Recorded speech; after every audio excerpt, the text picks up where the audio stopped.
This morning's bell work focuses on what we call a line of best fit. We have a graph of a scatter plot, and then a line is drawn through the dots. The questions that they ask us about this image, number one says, what kind of slope does this line have? Well, all we can really tell is the direction of how the line is leaning. It is leaning down, so this must have a negative slope. So this is a negative slope line.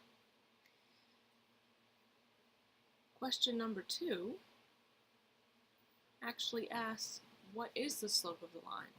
Well, to find the slope of the line, I have to find two good places where the line goes through the corner of the boxes. We're not going to focus on those little black dots because that's not how we find the slope. I have to specifically focus on the line. Look for any place where it looks like the line is going through the corners of the boxes. I see one there, and I see another one right here. Now, since we're doing this by hand and we're kind of just estimating where we think this is happening, there is a range of acceptable windows for potential answers. So you and I might have a little bit of a different answer. As long as it's not extremely different, then it is okay. So remembering how to find slope, you could draw your slope triangle. You could do rise over run and count your boxes. Make sure you do the change in y on top, change on x on the bottom. So it's going down 3, so it's negative 3, and it's going over 5. So we have a slope of negative 3/5. You could have also identified the points as the ordered pair 6, 4, and the other ordered pair is 11, 1.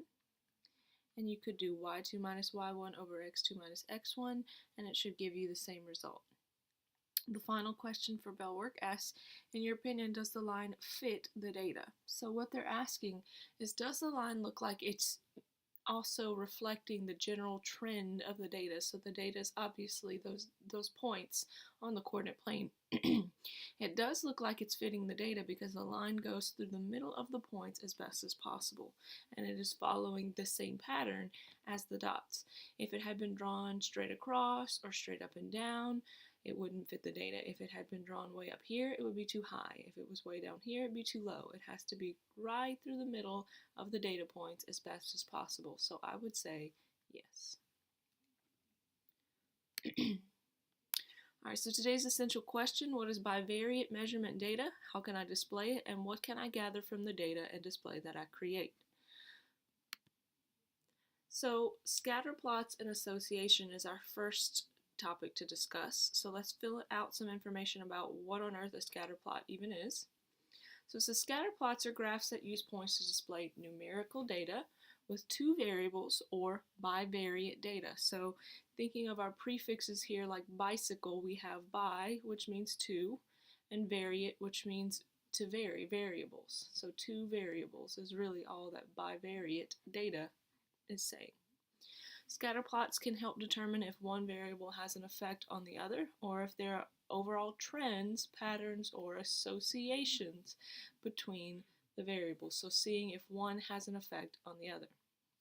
So our first example here says, Susie went to the mall and surveyed shoppers to see how many items they purchased and the total amount of money they've spent at the mall. She created the scatter plot below. So part A, how many shoppers did Susie survey? Well, how could we figure that out?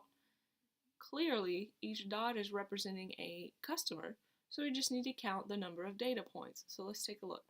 1, 2, 3, 4, 5, 6, 7, 8, 9, 10, 11, 12, 13, 14, 15, 16. It looks like 16 customers. Does the number of items purchased seem to have an effect on the amount of money a shopper spent? Explain. So we're looking to see if there's any kind of overall trend. Now sometimes they're really, really strong and it's obvious. Sometimes they're a little weak and it's not completely obvious. But if there's any general trend, then there has to be some kind of correlation going on here. So it looks like as the number of items increase, so does the total number of money spent, which makes sense. So it has an overall positive trend. So the answer to part B, does the number of items purchased have an effect on the amount of money? Yes. More items equals more money.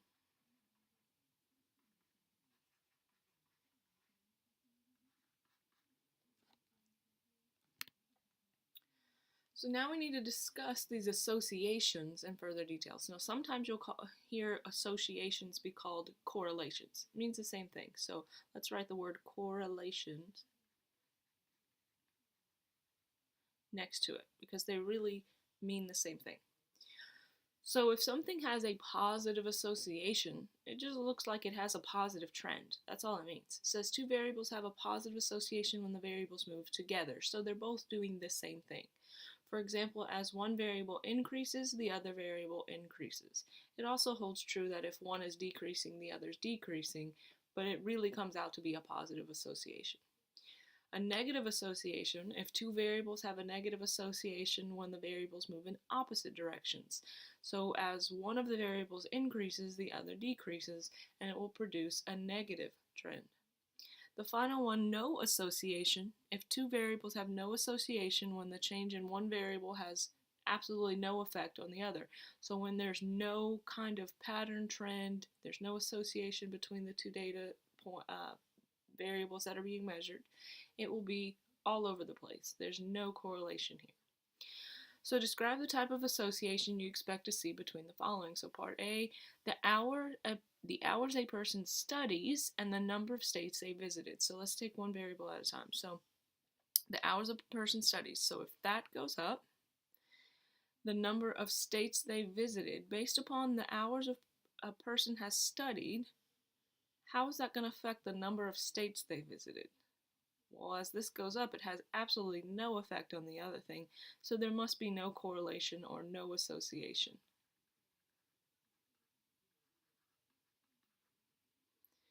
Part B says the hours a person studies and their grade on exam. Okay, so the hours a person studies goes up. Reasonably, their grade should go up. Now, this is a scatter plot, which means it's not a perfect linear growth here. It could be all over the place. There could be that one person that studied for 8 hours and made a 50, which is why it's not going to be a perfect line.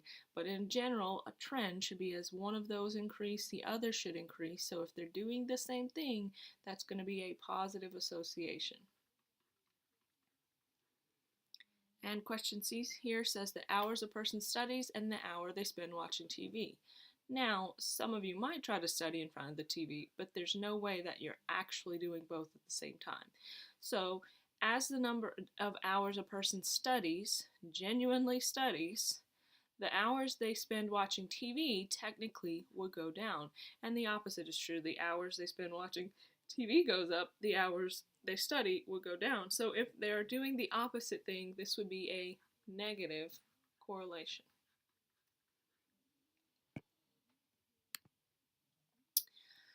So if a straight line can be drawn to follow the overall trend of the scatter plot, it is linear.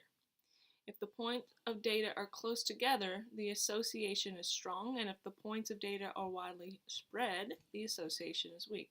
So,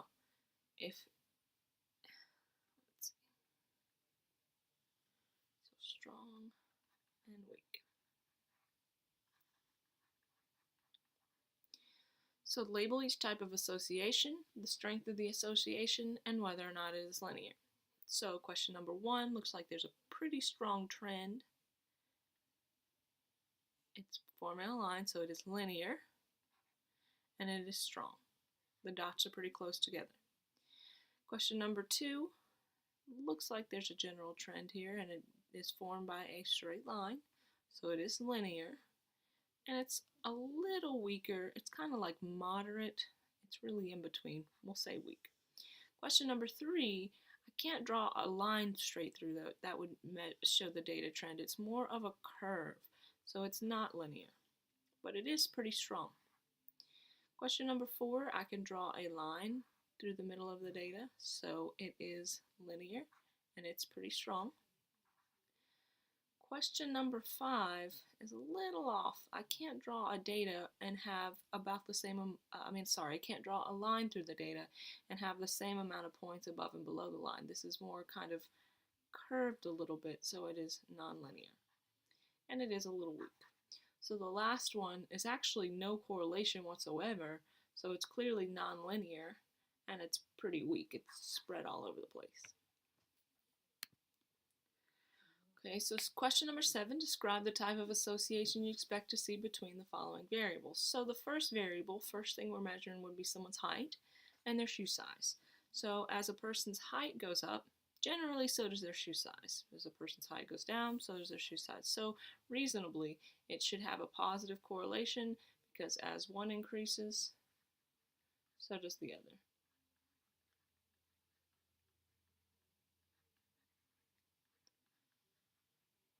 All right, second example, the number of letters in a person's name and a person's IQ. Clearly they have nothing to do with each other, so there's no association. One does not affect the other. And then the last one, the number of absences a student has and a student's GPA. Most of the time, as our absences go up, our GPA goes down. So that would be a negative correlation because as one increases, the other decreases.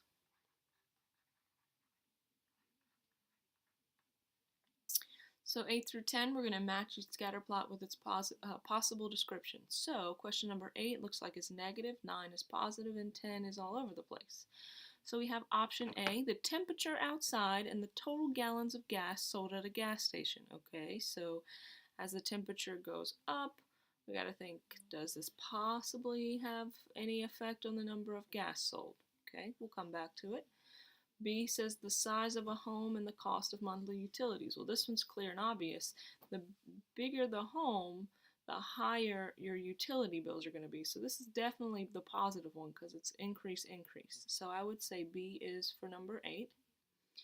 And then option C here, the altitude of a hiker and the total oxygen level in the air. So the higher up you get, your oxygen is thinning here, so that's going down. So they're doing opposite things, which produces a negative correlation. So 9 is C. So thinking back to option A, sometimes there might be some trend with the summer and gas, but there's not an actual clear trend. There's not an effect. So A must be for the no correlation. So next we're going to move on to constructing scatter plots. So we're going to make some ourselves. So they're going to give us some data and we're going to practice plotting those points and then we're going to discuss that data. So here we have a coordinate plane and we need to go ahead and label our axes. So we need to take a look at the data to decide which axis should be labeled with which information. Jared's basketball team stood at various distances from the basketball goal and counted the number of baskets they were able to make in 30 seconds. The distance each person stood from the goal and the number of baskets made is shown in the table. Okay, so we have the players, how far away they stood, and how many baskets they made. So the two actual variables here are going to be how far away they stood and how many baskets they made. So when we're labeling the coordinate plane, we have to remember that x is always the independent variable, the thing controlling the situation, and y is the dependent variable, the thing that results from the action of the x variable. So the action is going to be how far away they stood. That's the thing controlling the situation. So our x is how far away they stood, and then our y, the independent variable, is how many shots they made based upon how far away they stood. So our x-axis is the horizontal axis, so this is going to be the distance from the goal.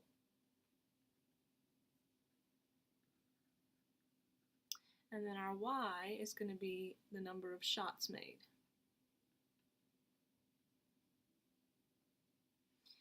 So our shots made, that's not too bad. Those are pretty small numbers. I'm not sure, let's see, 1, 2, 3, 4, 5, 6, 7, 8, 9, 10, 11, 12, 13, 14, okay, and our biggest number is 14. So we only have to count by ones on the y-axis. And for the x-axis, these are a little bit bigger, and I don't think that there are 28 boxes here, so we could count by twos, and if a number is odd, you would have to do it in between the box. You could technically pick other numbers as long as they're reasonable. I'm just picking twos because I happen to know now that there are 14 boxes, and if I count by twos, that'll bring me to 28, so that'll be fine. So we're going to count by twos on the x's. We're going to count by ones on the y-axis, okay? So if Jared stood 14 feet away, so that's going to be 7 boxes on the bottom, so 1, 2, 3, 4, 5, 6, 7. He made 4 shots. And remember, on the y's, we're counting by 1, so it's only 1, 2, 3, 4. Tyrell, 25 feet away, so that's going to be between 12 and 13 box here. So this was 7, so 8, 9, 10, 11, 12. 12 and 13, halfway between there, is going to give us 25. He made 6 shots. 1, 2, 3, 4, 5, 6. Anthony is 27, so that's going to be right between the last two. And then that's 7.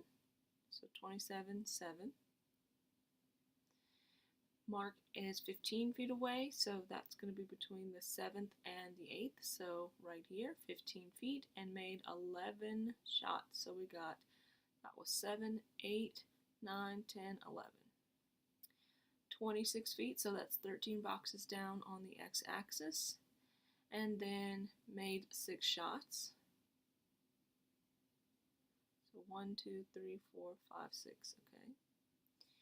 16 feet, so that's 8 boxes. So 1, 2, 3, 4, 5, 6, 7, 8. And then made 13, so this was 11, so we got 12, 13. And then Wade is 15 feet away and made 12 shots. So 15 feet away is going to be between 7 and 8. So 1, 2, 3, 4, 5, 6, 7, and 8. And then made 12 shots. And then I'm going to let you finish the last few on your own and then come back and check if you got that part correct. Okay, so you should have all your data points. The question asks, what type of association do you see in the scattered plot? List any other observations in the space below. Okay, so when I look, at first glance it looks a little off. If I were to ignore this dot over here, it does look like there's a little bit of a negative trend here. So there is a little bit of a negative trend. Didn't mean to do that, sorry. There is a negative trend. There's just a gap in the data. Okay, so there's a negative trend with a little bit of a gap. So a negative association. Other observations, there's kind of groups of data. So there are groupings of data, and we're going to talk about those here in just a second. We call those clusters. And there's one point that's way off, so it's called an outlier.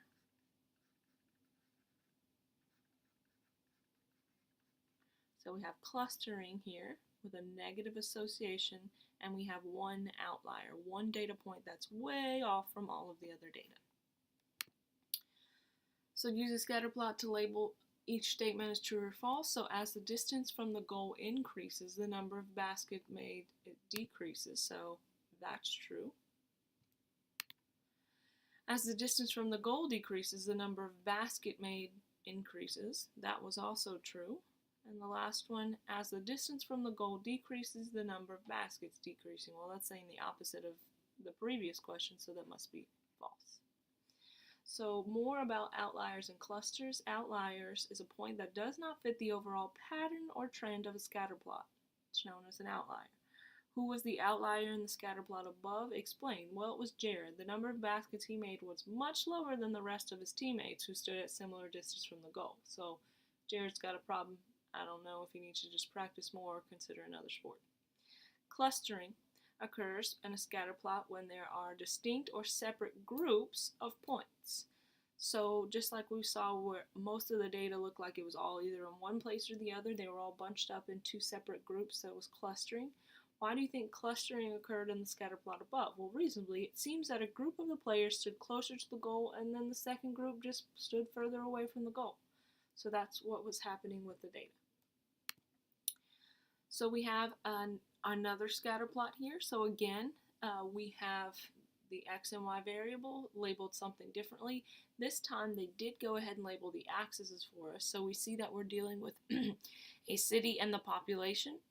Okay, so based upon the population, it has an effect on the number of elementary schools that that school needs.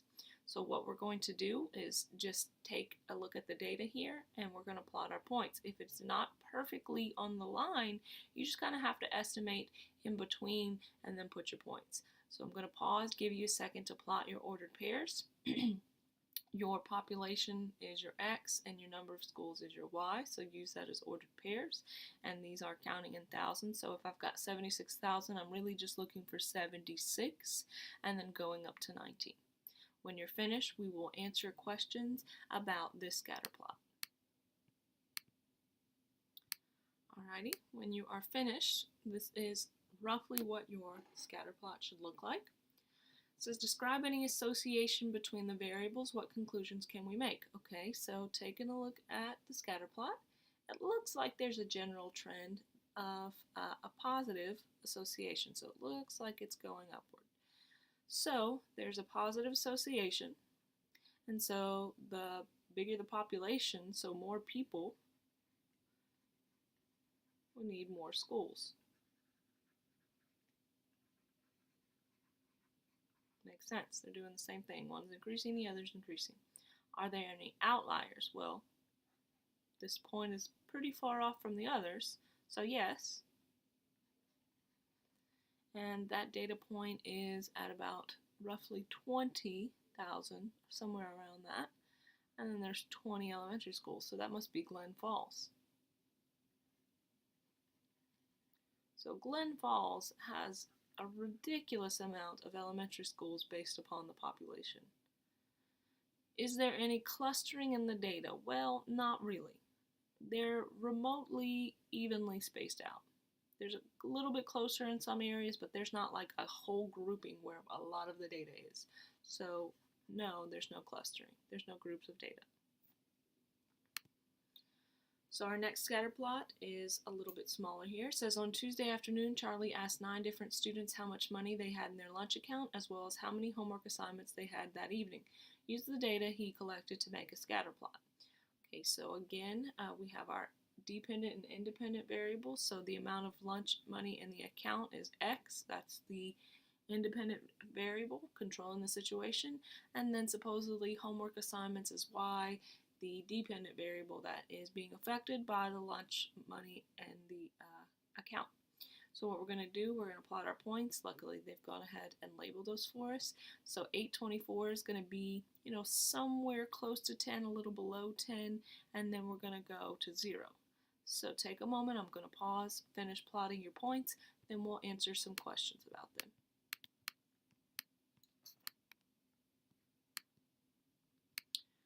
Okay, guys, so hopefully when you plotted your points, it looked similar to this.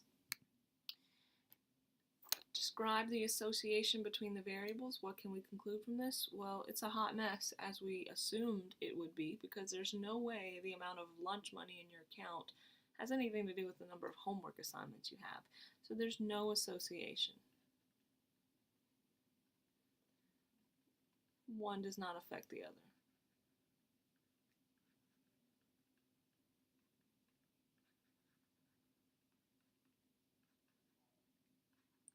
Are there any outliers in the data? So, well, if there's no general trend, it's really hard to even see an outlier. But no, there's not really like most of it over here and then one way over there. So no outliers. There's no trend. And then is there any clustering? There's not like any particular part of the graph of the scatter plot where there's a whole bunch of dots in one spot. So no clusters. And that brings us to the end of the lesson. Just make sure you complete your exit ticket. There should be a folder with a couple surveys to take. If you don't finish them in class, then try and do them at home. They're just brief little questions for something we'll use later in the week. And then your homework is on Schoology. And see you tomorrow.